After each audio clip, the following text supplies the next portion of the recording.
हर हर महादेव। ये केवल एक कथा नहीं है, ये उस क्षण की कहानी है जब प्रेम, पीड़ा, क्रोध और न्याय एक साथ प्रकट हुए थे। ये कथा है भगवान शिव के उस तांडव की जिसने तीनों लोकों को कंपा दिया था। कैलाश पर्वत पर भगवान शिव और माता सती आनंदपूर्वक निवास कर रहे थे।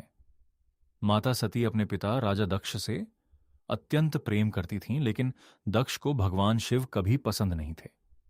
उन्हें लगता था कि शिव भस्म धारण करने वाले, श्मशान में रहने वाले एक साधारण योगी हैं और उनकी पुत्री किसी राजसी व्यक्ति की पत्नी बनने योग्य थी। एक दिन राजा दक्ष ने एक भव्य यज्ञ का आयोजन किया।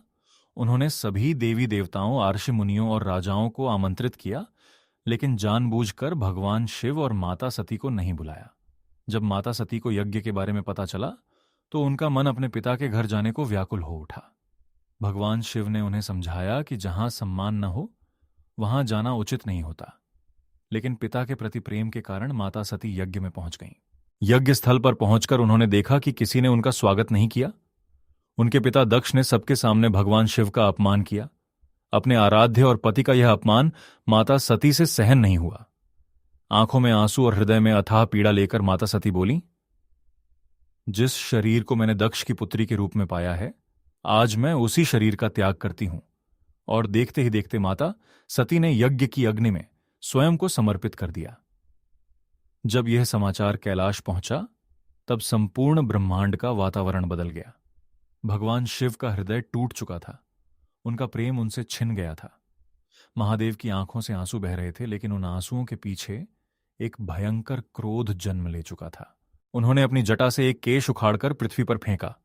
उस अग्नि से वीरभद्र प्रकट हुए। शिव ने आदेश दिया, जाओ, दक्ष के यज्ञ का विनाश कर दो। वीरभद्र और शिवगणों ने यज्ञ स्थल को तहस नहस कर दिया।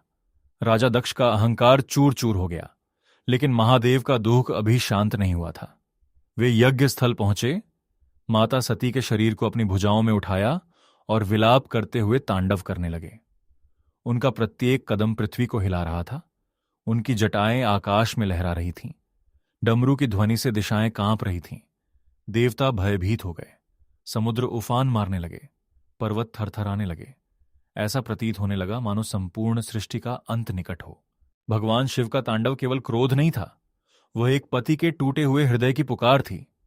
वह उस प्रेम की वेदना थी जिसे संसार कभी समझ नहीं सकता। जब तांडव रुकने का नाम नहीं ले रहा था, तब भगवान विष्णु ने सृष्टि की रक्षा के लिए अपना सुदर्शन चक्र चलाया।